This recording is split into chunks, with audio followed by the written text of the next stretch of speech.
Bom, pessoal, bom dia de novo. Hoje é dia 22 de outubro. Nós estamos estudando a unidade 7 do curso de Projetos Elétricos Industriais, que é sobre sistemas de proteção contra descargas atmosféricas. Na semana passada, nós estudamos um pouquinho sobre o que são os raios, como é que funciona a proteção de edificação contra descargas atmosféricas, como é que nós calculamos a necessidade da instalação e o nível, né, a necessidade de ter um SPDA, que é o Sistema de Proteção contra Descargas Atmosféricas, e qual que deveria ser o nível da proteção para cada ambiente. E aí, na aula de hoje, a gente vai estudar sobre o dimensionamento do SPDA. Então, vou pular essa parte que nós já vimos, vou parar lá exatamente sobre o dimensionamento do SPDA. Deixar essa barra lateral aqui para ficar melhor. Só uma pergunta, vocês estão vendo os slides, né? Sim. Obrigado, Yuri. Bom, começando aqui então, quando a gente após nós fazermos a escolha do nível de proteção adequado, ou seja, a gente começou calculando se existe a necessidade de ter um SPDA, então a gente colocou lá aqueles fatores, como o número de raios de dias com trovadas por ano, tipo de construção, e aí a gente ponderou, fez uma conta, a gente verificou lá, se ela é menor do que 10 a menos 3, ou se está entre 10 a menos 3 e 10 a menos 5, a gente viu lá que ou obrigatoriamente tem que ter o SPDA, ou o SPDA ele pode ser dispensado a critério do projetista, e aí deve ser justificado o porquê da dispensa, como a gente estava discutindo lá, né? Por exemplo, existe um SPDA na localidade vizinha que já faz a proteção da minha instalação, por exemplo, né? Poderia ser um dos motivos de dispensa, ou seja, não existe a necessidade, né? Se o número não for muito grande, for um número muito pequeno, perdão, de ter o SPDA, né? E também já faz uma advertência lá que a gente pode fazer o uso no SPDA, mesmo que a gente tenha um número muito pequeno, caso o contratante, né, se sinta mais seguro, por exemplo, na presença de um sistema desse. Ou seja, então, após essa definição da necessidade, e a escolha do nível, que vai ser basicamente de acordo com o tipo de ambiente.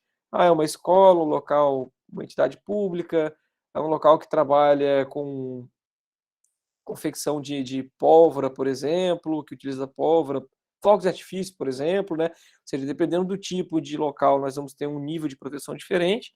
Aí escolhemos isso, agora a gente parte por necessariamente o projeto, né? O que é o projeto?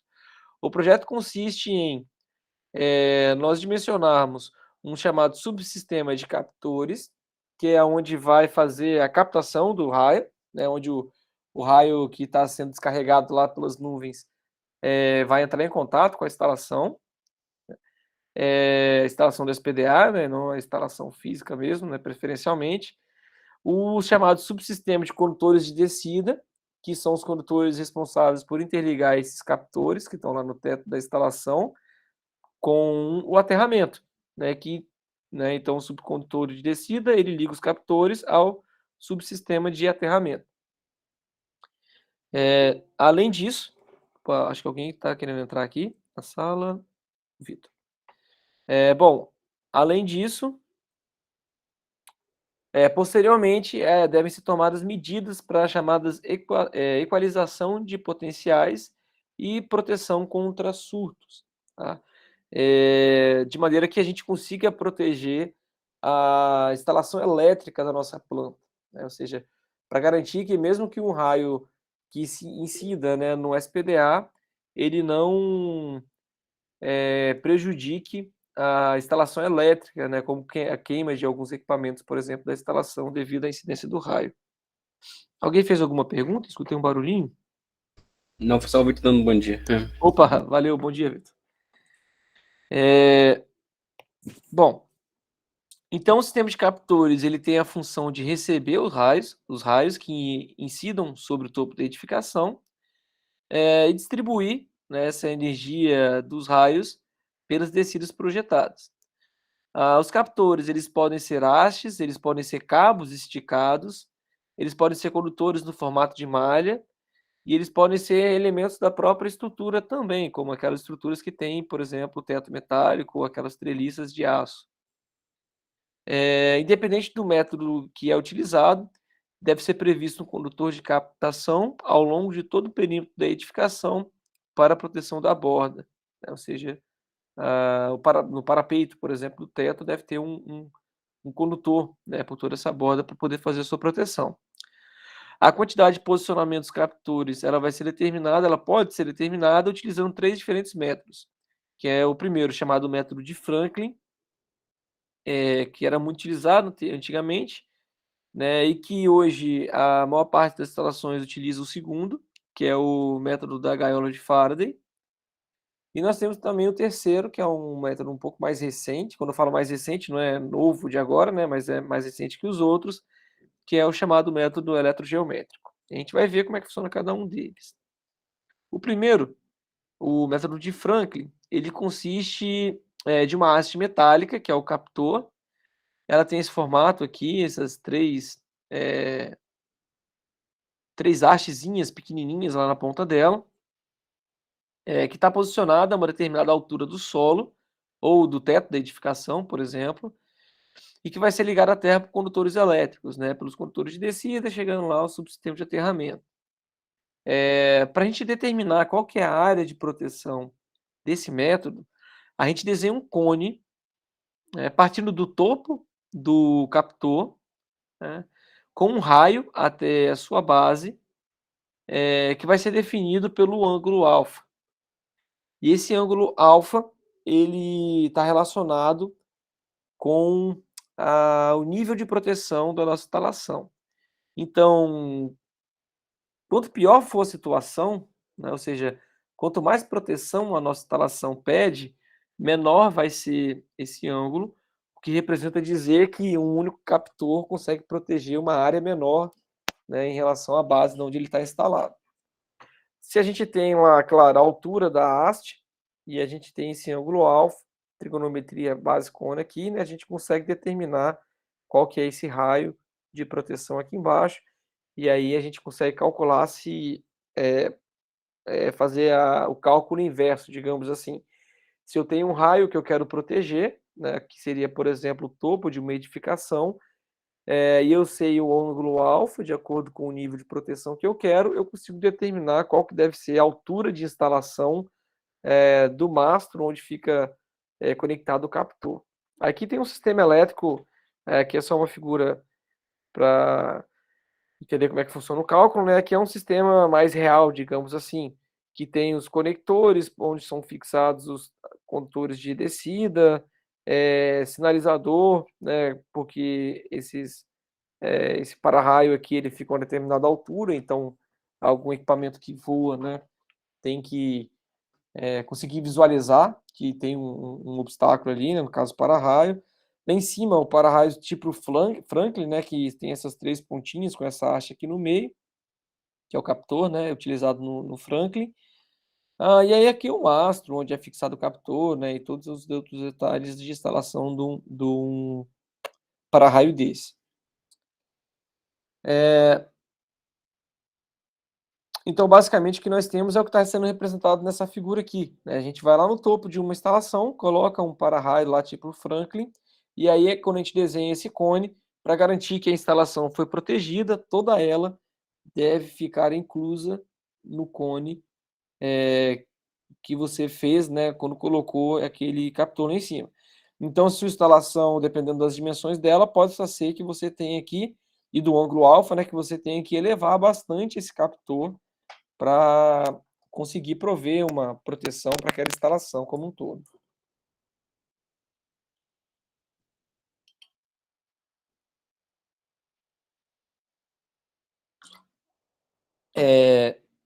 Posso continuar, pessoal? Tá tranquilo? Por mim, pode. Beleza. Então aqui, lá na norma, na NBR 5419 de 2005, tem uma tabela que diz, né, qual que deve ser o ângulo, aquele ângulo alfa lá do método Franklin em função da altura H do captor e também do nível de proteção que a gente quer. Então, a gente tem aqui o nível da proteção que a gente quer fazer, que a gente vai ter que colocar, né, para aquele ambiente. E aí, em relação à altura, né, do captor, a gente tem lá o ângulo máximo que a gente pode ter, da altura da obra, perdão, o ângulo máximo que a gente pode ter para aquele captor. Então, por exemplo, se a gente está aqui no nível 1, né, de 0 a 20 metros, o ângulo máximo é 25.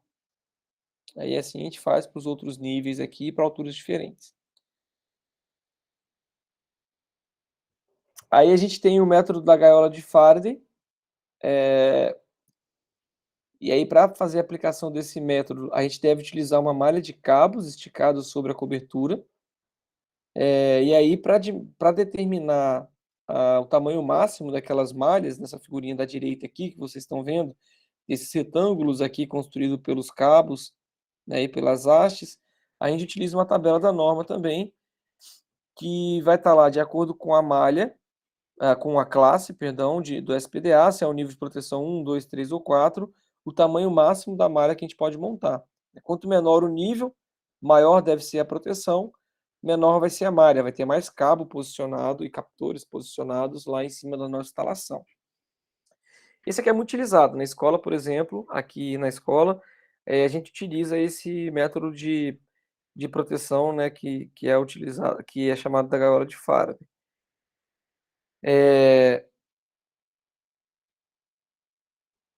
Então, a figurinha melhor aqui para a gente entender, a gente pode ter inclusive uma combinação.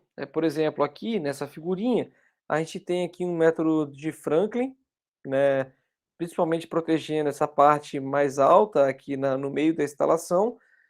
Só que se a gente fosse colocar um único captor de Franklin para montar um cone aqui e proteger toda a instalação, que ela é bem mais larga do que alta, digamos assim, a gente precisaria de uma haste aqui extremamente alta, às vezes de 8 metros de altura. E aí não justifica você colocar uma haste dessa altona lá no meio, né? Primeiro que fica feio, né? Depois, por exemplo, uma região que venta muito, você pode ter problemas com vento, né? Pode derrubar essa haste, por exemplo. E aí vale mais a pena a gente combinar os métodos. A gente tem aqui o método da gaiola de Faraday, que são esses condutores distribuídos aqui em cima, com esses captores. Os condutores de descida que a gente estava comentando lá no começo são esses daqui, que interligam lá a gaiola lá em cima, né, ou o próprio para-raio de Franklin, com o sistema de aterramento. O subsistema de aterramento é esse que está aqui, né, composto por esse anel aqui de equipotencialização no entorno da instalação, as hastes de aterramento, com as hastes de aterramento. Professor, a diferença entre o de Frank e o Faraday é só econômica ou também é de eficiência?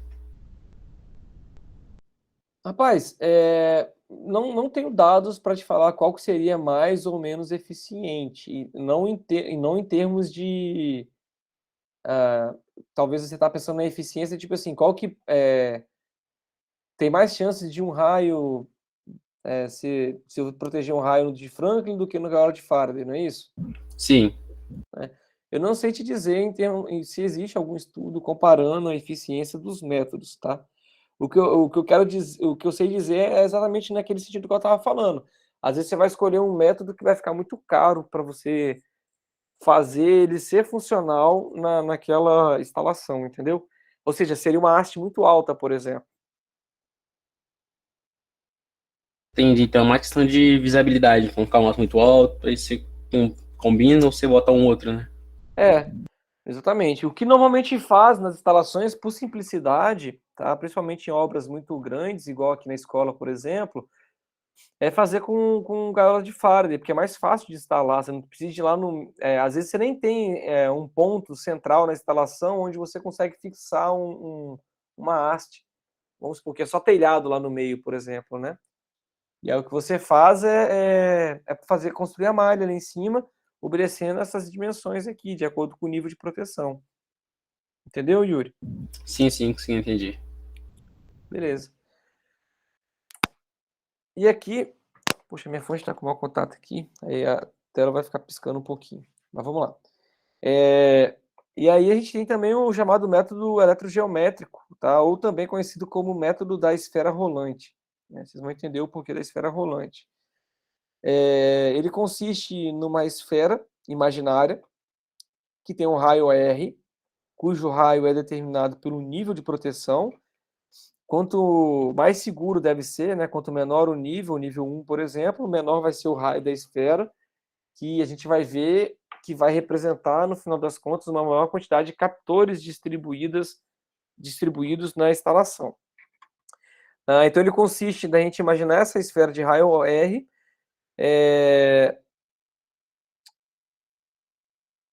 onde o raio é definido em função do nível de proteção, e existindo uma haste captor aterrada, a esfera delimitará uma região protegida que ficará entre a haste e a superfície da superfície externa da esfera. Na imagem fica mais fácil de entender. Desculpa.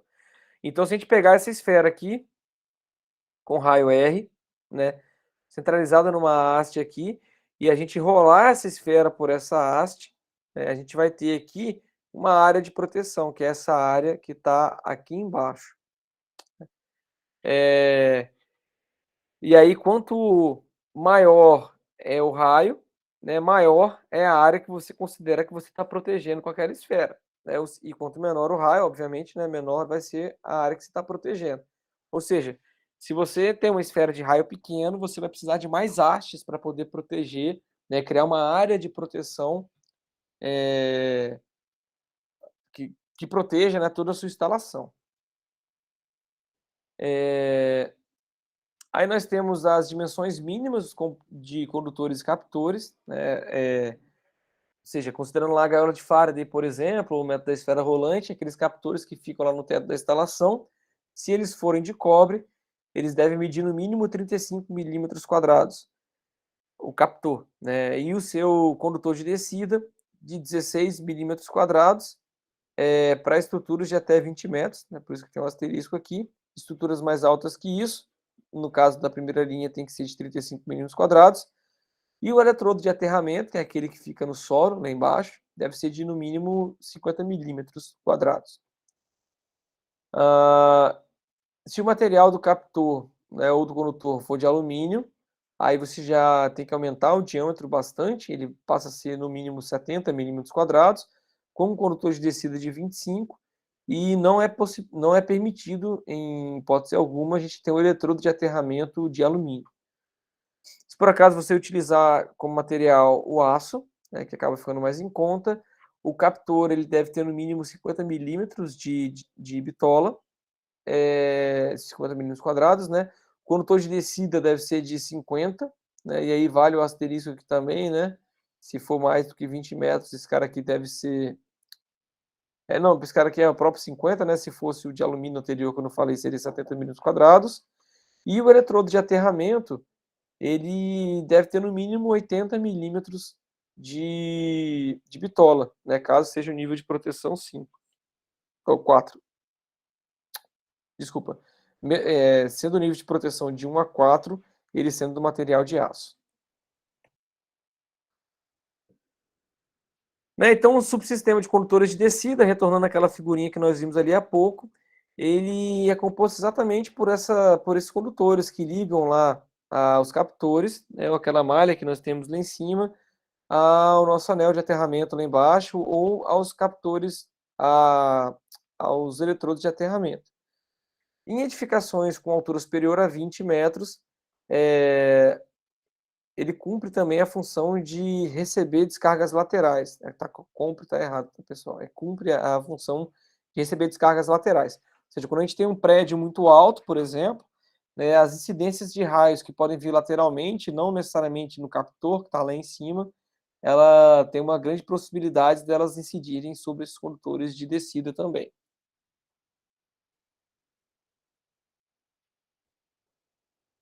Tá certo. Bom, esses condutores eles devem ser espaçados o mais uniformemente possível, com preferência para colocação nos vértices do prédio, né? Então, aqui nas quininhas do prédio, né, preferencialmente nós devemos ter os condutores de descida. E o espaçamento médio varia com o nível de proteção. Se a gente tem o nível de proteção 1, o espaçamento médio máximo vai ser de 10 metros, ou seja, a distância entre um condutor de descida e outro deve ser de no máximo 10 metros. E assim, né, conforme vai aumentando o nível, vai aumentando a distância média entre os condutores de descida também.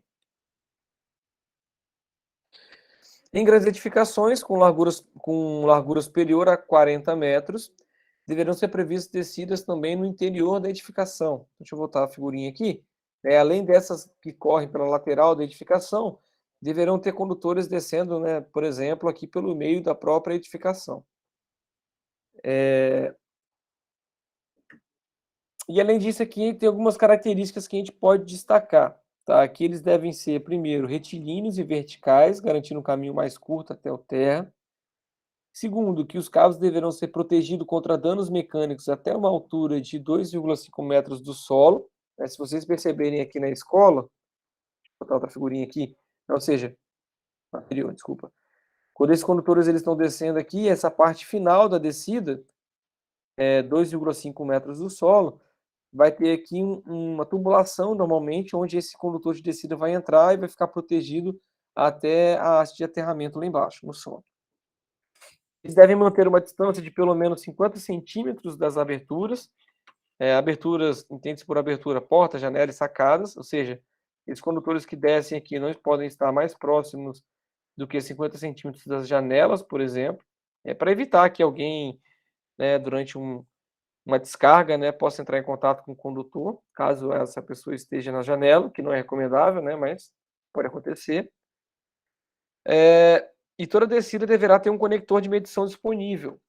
Se a gente pegar aqui, o conector de medição seria um conector aqui na própria haste, que permita que você faça uma medição do aterramento para verificar se o aterramento ali está adequado ou não. Esse conector aqui, ó.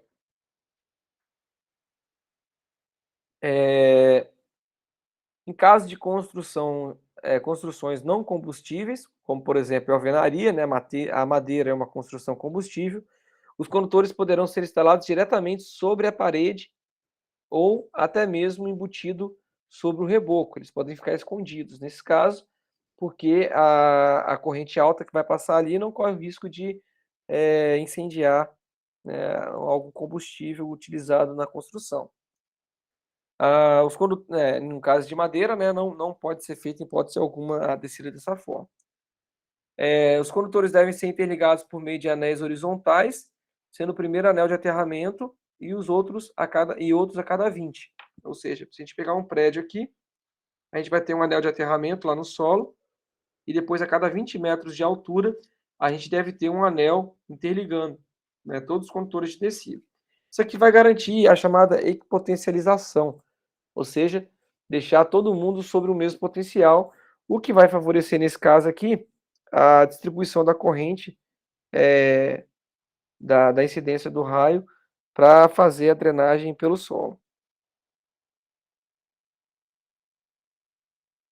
E o último subsistema, que é o subsistema de aterramento, que tem a função, então, de receber a corrente oriunda das descidas e dissipar essa corrente pelo solo. Um subsistema de aterramento único, interligado à estrutura, é o tipo mais adequado, sendo funcional na proteção contra raios, para a rede de energia e para sistemas de sinal. Um subsistema de aterramento único não significa necessariamente uma única haste de aterramento, tá, pessoal? É um sistema único, ou seja, com várias hastes interligadas, isso torna ela um sistema único. Tomar cuidado quanto ao local de instalação da malha de aterramento, visando minimizar tensões de passo, potencialmente perigosas, que é aquelas que a gente estava discutindo na aula passada. Por conta da descarga da corrente no solo, podem surgir ali tensões perigosas para uma pessoa que esteja em pé no solo, ali próximo da onde está sendo feita a descarga. Deve possuir uma resistência de aproximadamente 10 ohm, tá? Não pode ser maior do que isso, por conta do nível de tensão que você pode ter lá. E podem ser utilizados como eletrodos de aterramento, as armaduras de aço das fundações, né, no caso aquelas onde a gente cava e coloca lá os vergalhões para poder fazer uma base, né, da estrutura, condutores aterrados, formando um anel ao redor da edificação, hastes verticais ou ainda condutores horizontais radiais. Os eletrodos de aterramento eles devem estar instalados, a pelo menos 50 centímetros de profundidade e a 1 metro da fundação da estrutura. Quando não for utilizada a fundação da estrutura como aterramento, você deve escolher um dos arranjos abaixo, né, um arranjo A, que é indicado para solos de baixa resistividade. Um solo de baixa resistividade é um solo de até 100 miliohm de resistividade e estruturas com perímetros de até 25 metros. Nesse caso, cada descida deverá ser conectada no mínimo 2 eletrodos. E o comprimento mínimo será, né, para os eletrodos horizontais radiais, o comprimento tem que ser igual à largura, e para os eletrodos verticais ou inclinados, o comprimento tem que ser igual à largura vezes 0,5. Aí você utiliza o gráfico para obter o valor de L, que é esse gráfico aqui. Que aí, dependendo da classe que você tem, né, você consegue, e de altura, você consegue determinar o valor de R. Né, porque você pega aqui 1 por metro, ou 1 metro, né? E aí você, multiplicando lá, né, pela largura, você transforma isso em resistência. Ou, pegando a resistência, você encontra qual que é a distância ideal. E o arranjo B, que ele vai ser obrigatório para estruturas com perímetro superior a 25 metros, tá? Que vai ser composto por um eletrodo em anel, interligando todas as descidas, podendo estar embutidos nas fundações ou, inclusive, externas às próprias fundações.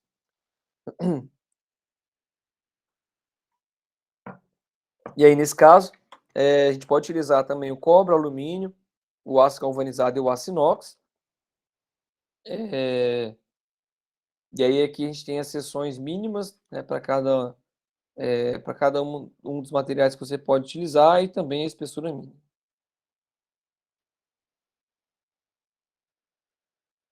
Bom, os captores, as descidas, os eletrodos de aterramentos naturais em relação a eles, né? A gente pode ter os chamados captores naturais, que são as coberturas metálicas, como por exemplo aquelas quadras que tem lá a estrutura metálica de cobertura, os mastros, os rufos e calhas, tubos e tanques metálicos, guarda-corpos, estrutura metálica de vitrôs e elementos condutores expostos. Tá? Tudo isso pode ser considerado, pode não, tudo isso é considerado captor natural.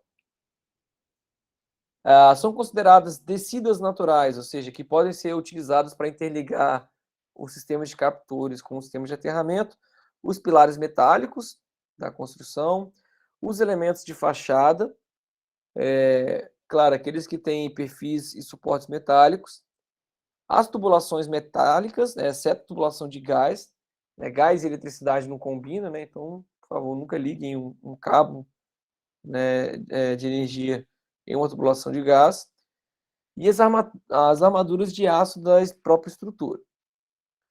A opção de utilização das armaduras de aço ela deve ser considerada como preferencial. Preferencialmente você interliga, então, nos sistemas de captores, os captores dos sistemas de descida, as armaduras de aço da estrutura. E deve-se garantir que pelo menos 50% dos cruzamentos de barras da armadura estejam conectadas, garantindo assim uma continuidade elétrica. Falando das fixações e conexões, elas devem ser reduzidas ao mínimo e ser compatíveis aos esforços envolvidos, né? Ou seja, evitar utilizar uma quantidade grande de fixações e conexões, né? Porque são pontos onde pode ter um mau contato, né? Onde você pode ter zinabre, você pode ter oxidação, e aí você pode gerar ali um ponto de resistência maior, né? E aí, se a corrente é muito grande, vai gerar uma DDP muito grande também naqueles pontos. Deve-se tomar cuidado especial quando a gente faz a conexão de materiais diferentes devido à possibilidade de danos por conta da corrosão eletrolítica. Por exemplo, pego qual que seria o efeito de eu utilizar um conector de cobre numa peça de alumínio, né, numa haste de alumínio, né? Então é isso que quer dizer, né? Tem que tomar cuidado com essa corrosão eletrolítica.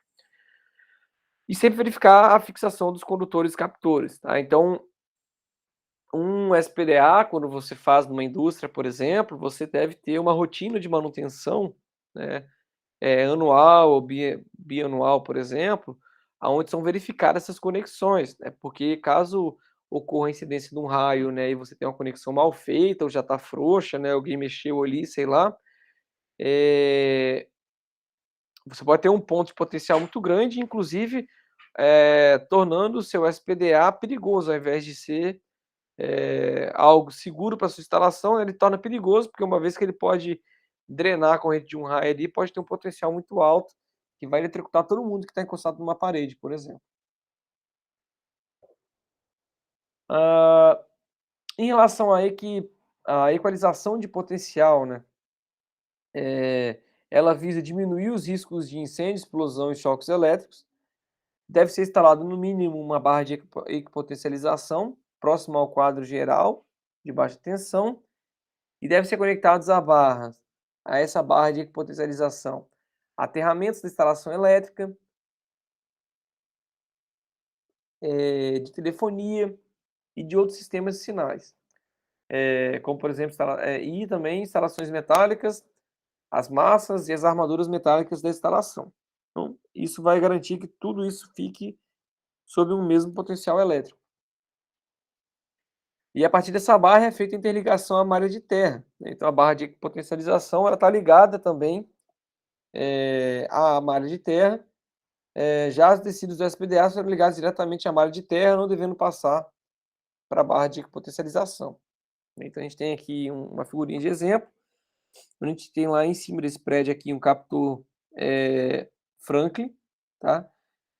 Nós temos aqui as descidas. Vou dar um zoom aqui, ver se fica melhor. Aqui. Nós temos as descidas, né, aqui nas arestas, né, inclusive aqui no meio também do nosso prédio. Desculpa. Nós vamos ter os captores que vão ser instalados aqui em cima, né, aqui o captor de Franklin, as descidas, e aí a gente tem uma equipotencialização, né, que é o BEP, né, o barramento de equalização principal. Ele interliga os aterramentos dos nossos circuitos com o sistema de aterramento, o anel de aterramento que nós fizemos para o SPDA. E a gente tem naqueles anéis intermediários, que a gente deve colocar a cada 20 metros ali de instalação, não é mais um BEP, né, que é um barramento de equalização secundário, tá? Não é mais primário, é secundário, podem ter diversos, dependendo da altura da instalação, interligando então o aterramento, a malha de terra, malha de proteção, com o anel intermediário, né? E assim seguindo aqui a mesma lógica, né, dependendo da altura do nosso prédio, a gente pode ter mais ou menos esses dispositivos. Posso continuar aqui, pessoal? Como não pode, tá tranquilo. Não sei os galera aí. Pode. Beleza, então vamos fazer agora um exemplo, né, para a gente verificar a necessidade, e se for o caso, tipo característico do SPDA para instalação. Vamos lá. Aqui nessa figurinha que eu coloquei aqui, todas as cotas estão em metros, né? Então a gente tem um prédio aqui que tem 12 metros de largura, 40 de comprimento, com 40 metros de altura, que tem lá no meio uma caixa d'água também, com as dimensões de 4x4, 4x6 de base e 4 metros de altura. Essa instalação está localizada na cidade chamada Espera Feliz. Essa construção o que vai funcionar ali é uma fábrica, pode ser uma fábrica aí de qualquer coisa, tá? O que nós vamos ter ali, né, de tipo de construção é uma construção em alvenaria. Aqui internamente a gente possui objetos que podem sofrer danos, né, no caso da incidência de raios. E essa estrutura, além disso, no local onde ela foi instalada, essa estrutura ela está isolada e ela é muito mais alta do que inclusive as árvores da região. Em termos de topografia, ela está instalada numa região que tem mais do que 900 metros de altura em relação ao nível do mar.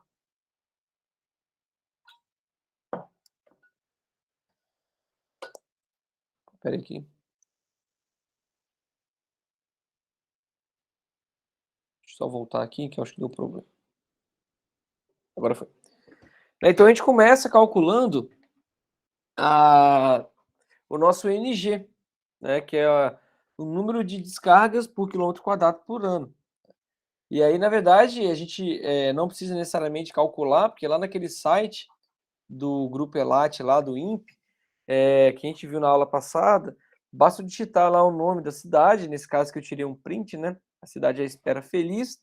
Se você digitar lá, ele vai informar para a gente a densidade de descargas, que é o NG. Nesse caso aqui é 1,4914.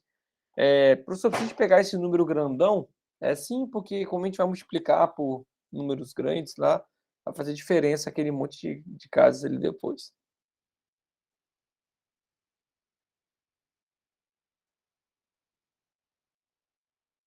Isso mesmo. Agora a gente vai calcular a área de exposição equivalente. A área de exposição equivalente é aquela que a gente calcula baseado no comprimento, largura e altura da instalação.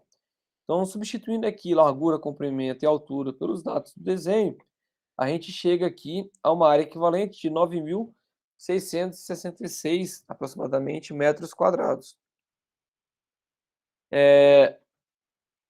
E aí a gente calcula agora a frequência média previsível de descargas atmosféricas sobre a estrutura.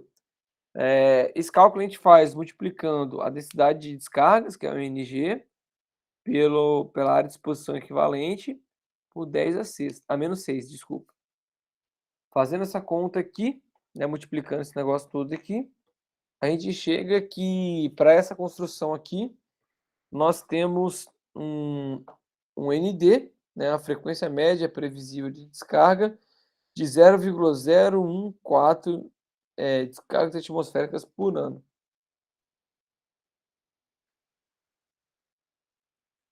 Bom, e agora a gente faz um valor ponderado. Então, nós calculamos isso daqui e agora a gente vai ponderar esse esse ND baseado em 5 fatores, aqueles A, B, C, D e E. O primeiro que é o fator A, que é o tipo de ocupação. Se a gente olhar aqui na tabela, a gente tem aqui, ó, na terceira linha da tabela, o tipo de ocupação fábrica, que é exatamente a proposta que eu coloquei lá no enunciado. Então, como o tipo é fábrica, eu escolho aqui o fator A igual a 1. O fator B, ele está relacionado com o tipo de construção da estrutura.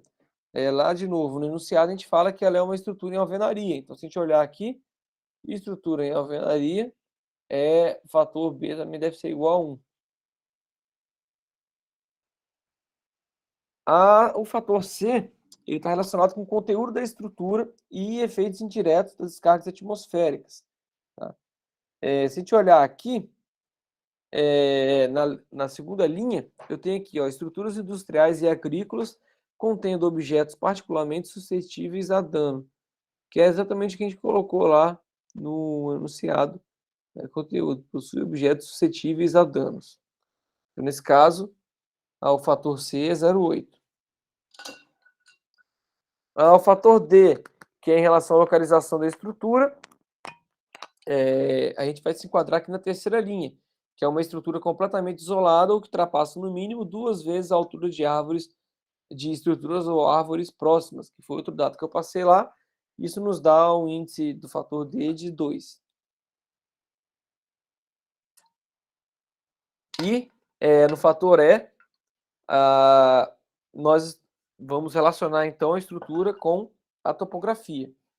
E aí, nesse caso, no caso da nossa instalação, né, ela está em montanhas acima de 900 metros, então é a última linha da tabela, que nos dá um fator E de 1,7. Multiplicando, então, o nosso ND, que nós havíamos calculado, pelos esses 5 fatores aqui, a gente chega a um número de 0,0392 descargas por ano. Se a gente colocar ele em notação científica aqui, na verdade não notação científica, né, mas colocando em função de 10 a menos 3, só para ficar fácil comparar, a gente tem aqui 39,2 vezes 10 a menos 3. Ou seja, esse número ele é maior do que 10 a menos 3. Né? Se ele é maior do que 10 a menos 3, então essa edificação ela precisa obrigatoriamente de um sistema de SPDA. Dúvidas até aqui, pessoal? Não, é basicamente jogar na fórmulazinha, né? E montar a tabela e é mais bem de boa. Beleza, o que vai acontecer agora? Hoje à tarde eu vou disponibilizar um trabalhinho para vocês. O trabalhinho é para vocês fazerem um dimensionamento de um SPDA. O que vocês vão fazer? Vocês vão fazer essas continhas básicas aqui, que a gente fez agora, igual vocês comentaram aí, né, substituir fórmula. E aí, uma vez que a gente identificou que há a necessidade de instalar obrigatoriamente o SPDA, vocês vão fazer um desenho, pode ser à mão, pode ser no AutoCAD, preferencialmente no AutoCAD, para quem tiver instalado no computador. Vocês vão escolher um método, por exemplo, vou utilizar o método de Franklin. Recomendo que vocês escolham ele, que ele é mais simples, né? E aí vocês vão pegar o arquivo que eu vou colocar lá de uma estrutura e vocês vão desenhar os captores, vão desenhar as malhas lá em cima, os condutores de descida e o anel de aterramento. Vai ser esse trabalhinho de vocês, beleza? Você vai disponibilizar os desenhos dos... Como é que fala? Desenho técnicos deles? As simbologias técnicas? Não, aí vocês falam, cada um faz o seu. Ah, tá. Posso Não tem um padrão. A pergunta é essa, né, Yuri? No caso. Não tem um padrão. Eu não me lembro se eu tenho aqui no computador algum desenho. Eu não me lembro se já fiz aqui, né? Se eu tenho aqui algum desenho pronto. Se eu tiver alguma coisa que eu já desenhei, eu mando. Senão, cada um faz o seu símbolozinho lá, baseado aqui nos slides mesmo. De boa então. Pessoal, e aí na semana que vem a gente finaliza o restinho que falta aqui e já parte para o próximo tópico, para a gente, né, dar sequência na matéria. Então, eu vou fazer o seguinte. Vocês se importam de eu finalizar essa parte aqui hoje? Por mim tá de boa. Tá? Por mim também. Beleza, porque já vai ter o trabalhinho e a gente começa um assunto novo na semana que vem, tudo bem? A Vanessa falou que tá de boa também por ela. Beleza, obrigado. Bom, então a gente vai falar agora sobre a proteção de equipamentos contra descargas atmosféricas. A proteção contra sobretensões transitórias em linhas de energia, ela deve ser implementada sempre que houver riscos à segurança e à saúde das pessoas oriunda de sobretensões na rede, quando a instalação possui distribuição ou entrada de energia aérea e se situa em local com índice isoceraúnico superior a 25 dias de trovoada por ano, e quando possui partes da instalação situadas no exterior da edificação, sujeitando-se a descargas atribuídas sobre tais componentes. Ou seja, sempre que você tiver as situações, que é fácil de você se enquadrar nelas, a gente deve fazer, então, uma proteção dos equipamentos, tá? Contra os danos que podem ser decorrentes das descargas atmosféricas. Em relação à proteção de linhas de sinais, nos pontos de entrada e saída da edificação, incluindo entradas para telefonia, TV a cabo, dados e oriundos de internet, também devem ter. Nos pontos de entrada e saída da edificação que conectem a instalação a antenas externas, interligações com outras edificações, sistemas de monitoramento de sinais em áreas externas similares também, e próximos a equipamentos sensíveis que não possuam proteção já incorporada no próprio equipamento. O dispositivo utilizado para fazer essa proteção é o chamado DPS, que é o dispositivo de proteção contra surtos. Aí ele parece um disjuntor, ele fica no quadro de distribuição junto dos disjuntores, só que ele não tem aquela chavinha para arme e rearme igual tem o disjuntor, né, que a gente está acostumado a utilizar. O funcionamento dele é tipo um varistor, tá? Que funciona da seguinte forma, ele fica ligado entre condutor fase e condutor de proteção, aqui embaixo, de aterramento, por exemplo, né? E aí, ele funciona como varistor, de maneira que, para a tensão da rede, tensão nominal de funcionamento, a impedância dele é extremamente alta. Ou seja, a corrente que circula por ele aqui, ela é praticamente nula, né? Só que quando existe a incidência de um surto de tensão, ou seja, uma sobretensão muito alta aqui, ele entra em funcionamento, a resistência dele vai para um valor muito baixo, é por isso que ele funciona como varistor, e aí uma vez que a resistência dele é muito baixa, ele vai drenar, digamos assim, a energia que está gerando aquela sobretensão por meio dele mesmo. Então ele vai proteger a sua instalação dessa forma, contra essa sobretensão.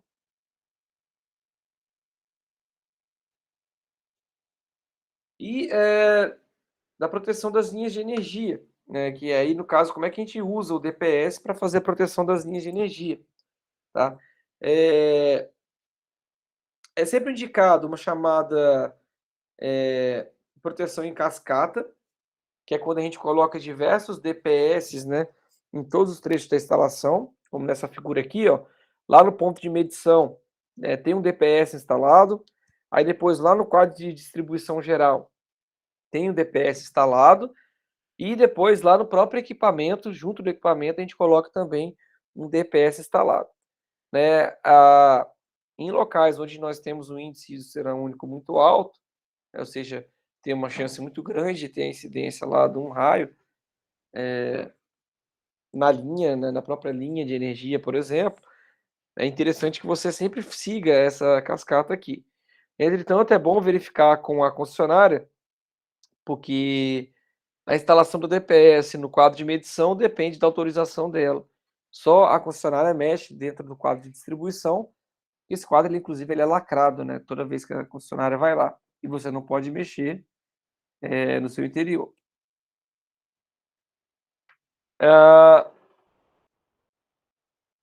Isso, né? Então, deve haver pelo menos um conjunto de DPS, deve ser instalado. Quando você não vai fazer em cascata, né? Pelo menos um deve ter. Dando preferência, na verdade, assim, aonde você instalar, né, o que você vai estar protegendo mais, digamos assim.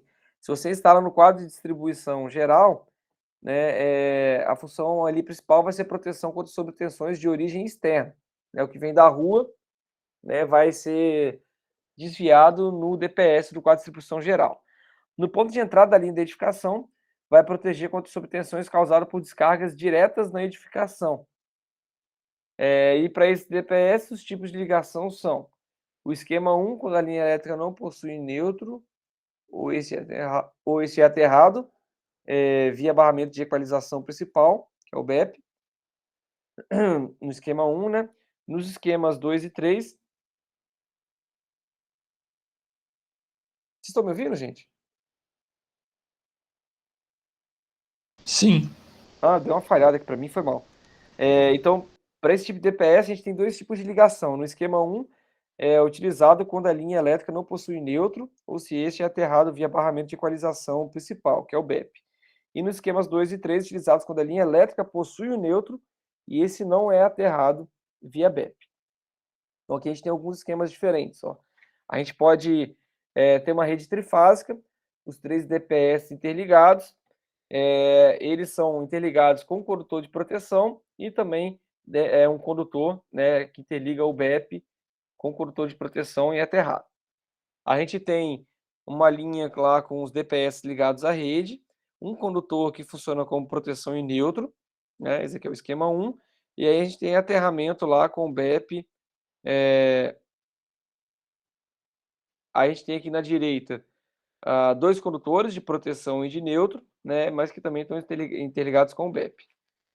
E a gente tem o esquema 2, que é quando nós temos DPS para cada fase, um DPS para o neutro, e aí é a saída deles interligadas com o BEP. Desculpa. E a gente tem a possibilidade ainda de ter os DPS interligados com o neutro, né, e o neutro interligado com o barramento de proteção principal.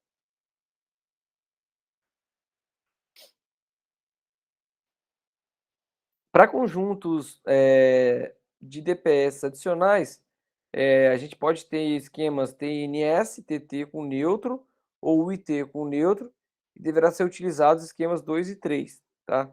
Em esquemas TNC, deverá ser utilizado o esquema 1. E em circuitos sem neutros, independente do esquema de aterramento, a gente deve utilizar o esquema 1, que é esse primeirinho aqui.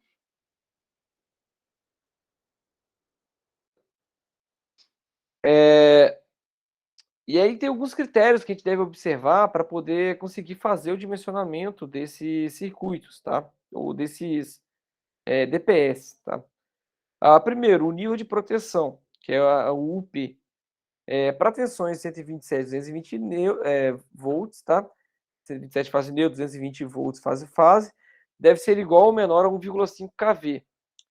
Para tensões de 380 e 220, deve ser menor que 2,5 kV. A tensão máxima de proteção contínua, que é o UC,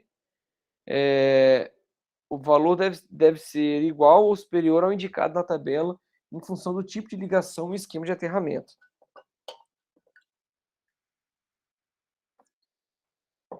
Então, por exemplo, a ligação do DPS tem que ter aqui das fases, pode ser fase neutro, então daqueles esquemas lá que a gente tem, e aqui dos esquemas de aterramento, a gente tem aqui qual que deve ser o valor em relação ao VF nominal, se é 1,1, se é o próprio VF nominal, dependendo da combinação que a gente tem da ligação do DPS com o esquema de aterramento.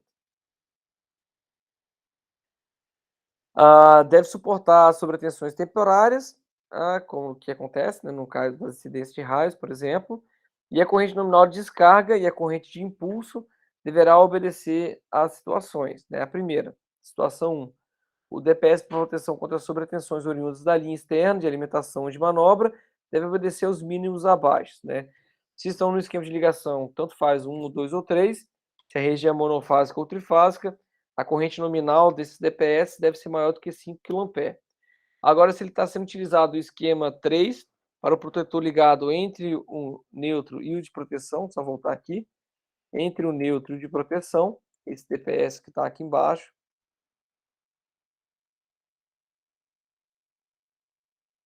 se ela for uma rede monofásica, ele deve ter um DPS que suporte de 25, maior ou igual a 25 kA.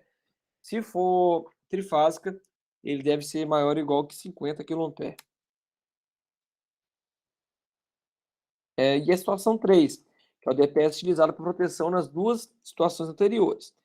Aqui devem ser determinados a corrente nominal e a corrente de impulso, de forma independente. Além disso, né, para o dimensionamento dele, a gente tem que olhar a suportabilidade à corrente de curto-circuito do nosso sistema, tá?